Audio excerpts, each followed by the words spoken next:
build on the last video, go over some of the material, and make sure we're clear on the power of the judicial branch. The biggest power in the judicial branch, they can check the legislative branch. And they check the executive branch as well as the legislative branch by judicial review and declaring laws unconstitutional or against the Constitution of the United States.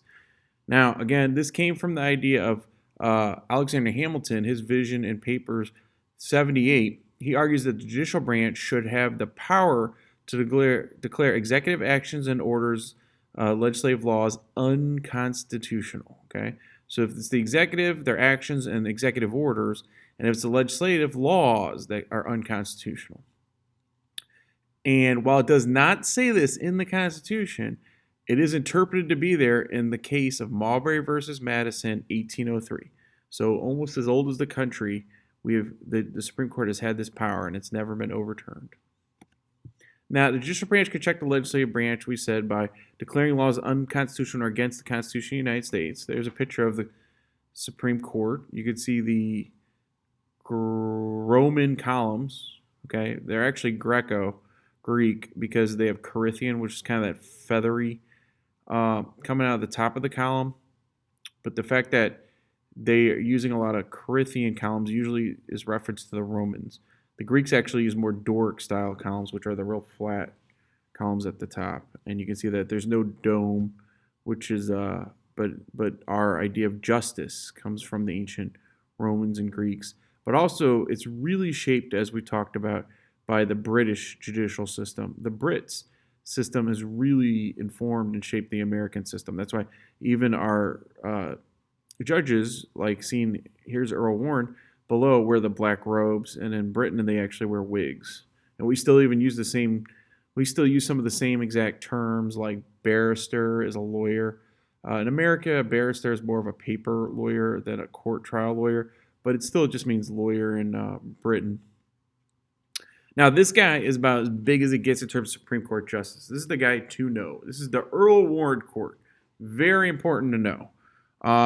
He has really changed the court and shown the potential power Supreme Court can have, and also showed that the Supreme Court's power has really risen in the 20th century till today, and really shaped laws and legislation in ways that may have never been interpreted by the original founding fathers.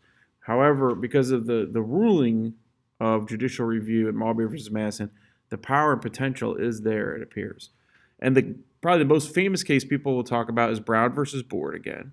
In 1954, it's an example of judicial activism. And that's why Earl Warren is a great example in history of what's called judicial activism. Now, judicial activism, we talked about in class, and we'll talk in the videos, is kind of overturning stare decisis. Stare decisis is the stand on the decision, follow precedent. So stare decisis is precedent, okay? So if you're a judicial activist, you go against stare decisis. And just to be clear again, a judicial activist does not have anything to do with if you're conservative or liberal or moderate. Activists, there are conservative activists, there are right-wing activists, there are left-wing activists. Activists is somebody who wants to change policy. They want to change laws, okay?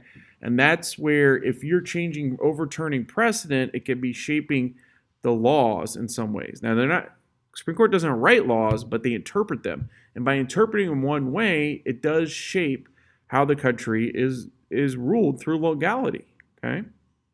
And you can see there's the famous Brown versus Board. There's the girl. High Court bans segregation. They said separate but equal is inherently unequal. Schools cannot be unequal. It's inherently unequal. And of course, the NAACP started with schools because that's the foundation of how to get you to rise up. The number one way you can increase your wealth and your social class in America is, in fact, through education.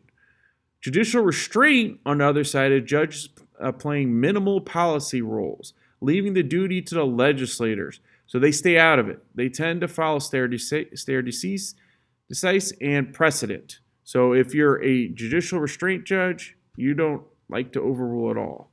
You just go with what has been done before, and you stick with the restraint. Now, Earl Warren was the best example of judicial activism because he overturned Homer Plessy versus Ferguson. And that wasn't his only case. Like the Warren Court did a lot of things. Like they did a lot of famous cases we've been talking about.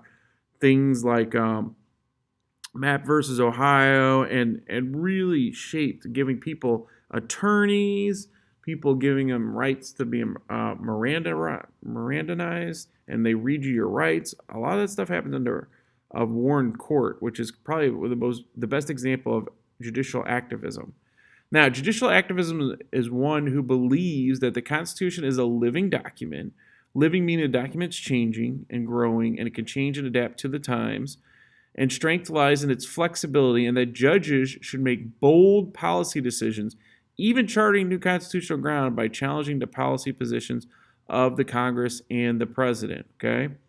So the Constitution, if you're an activist, you believe the Constitution is still has to adapt for the times.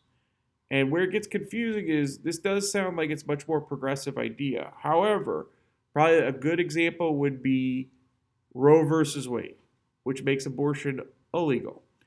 If there are conservative judges that would like to use judicial activism and overrule Roe versus Wade.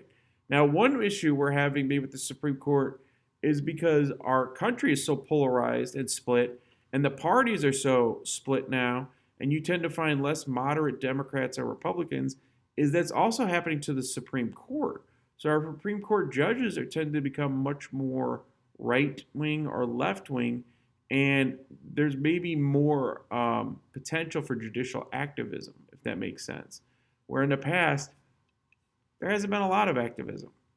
Earl Warren's court was probably the best example, but he only ruled on a few big cases that really shaped things. He didn't overturn rules, and it was all constitutional issues and questions that they ruled on. It wasn't they're actually making laws. Still, that is not what we're talking about. But the Supreme Court has become much more powerful, and their rulings really do shape law, and we have to understand that.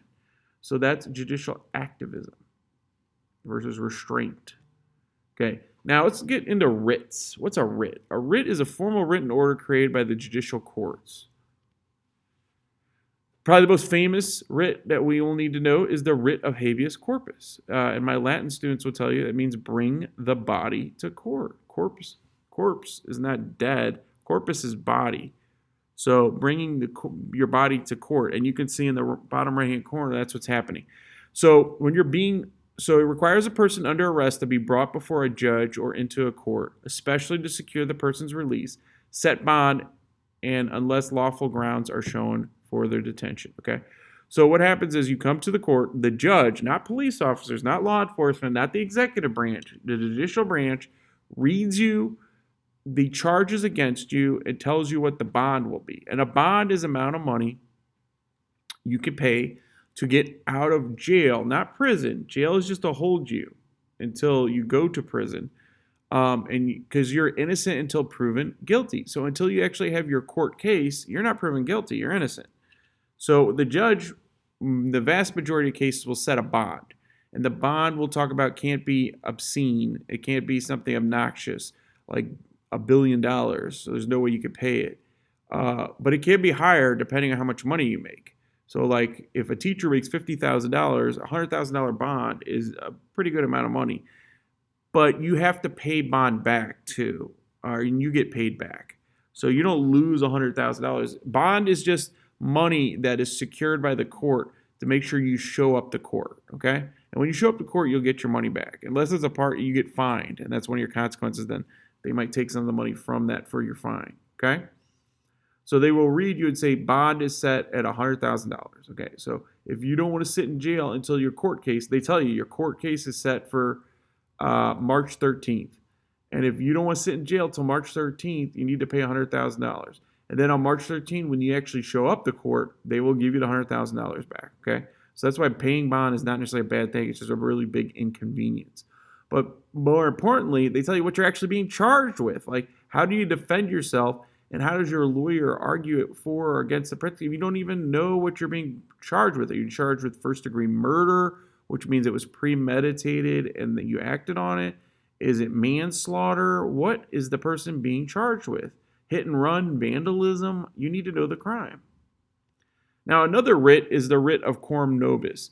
Quorum nobis is not used very much. It's this order by the appeals court to a lower court to consider facts not on the trial record, which might have changed the outcome of the lower court case known in the time of the trial. Okay, so probably the best example I can think of the writ of quorum nobis being used was United States or Korematsu versus the United States.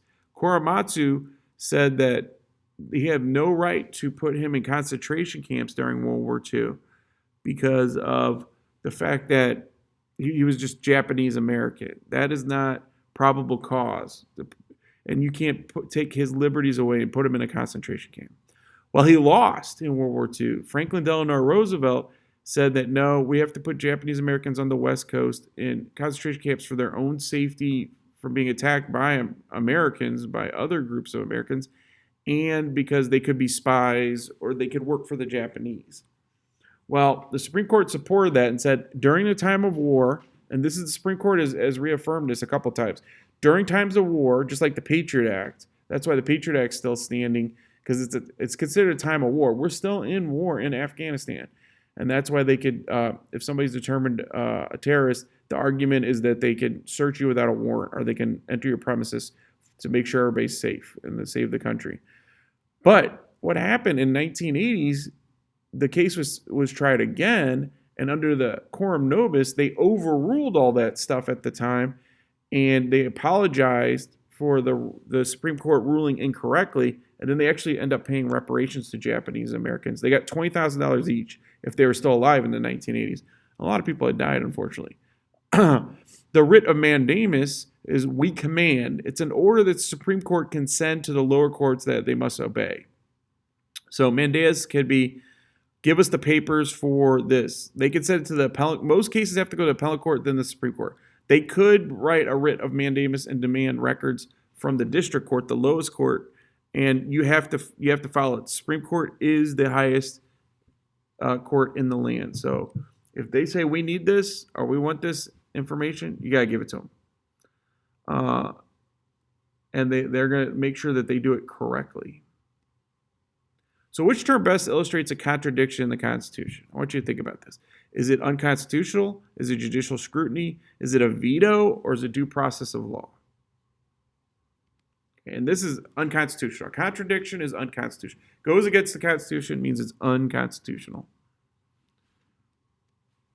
Now, the judicial branch can check the president by declaring president actions, we said, under judicial review, unconstitutional. Now, which of the following is the most accurate statement about writs of certiorari? What is the writs of certiorari? Okay, so a writ of certiorari is that when they call a case, when the Supreme Court calls a lower case to come to the Supreme Court from the appellate's court or the district courts to be tried. Okay, so I want you to think about when they do that. They sent a writ of certiorari, and they're asking the lower courts, they want to review that actual case. And think about what we talked about before. Do most Supreme Court cases go to court? What's the procedures there? So the first one is fewer than 5% of petitions for writs of certiorari are granted by the Supreme Court. I always pronounce it wrong, I'm sorry. The Supreme Court grants writs of certiorari only when there is a circuit split where the appellate courts of circuit and appellate courts are the same thing. They split. The lower court's ruling is overturned if the Supreme Court denies a writ of certiorari. Only the Solicitor General may petition for a writ of certiorari, and the Attorney General may appeal the decisions without petitioning for a writ of certiorari. I want you to think about this. Think about what we talked about. And the answer is A. Fewer than 5% of the writs of certiorari are granted by the Supreme Court. It almost never happens. 200 cases a year, maybe 300 if they're really moving. That's the only amount of cases they actually call from the mostly the appellate courts or circuit courts to there. Most cases do not go to the Supreme Court. They never get near it.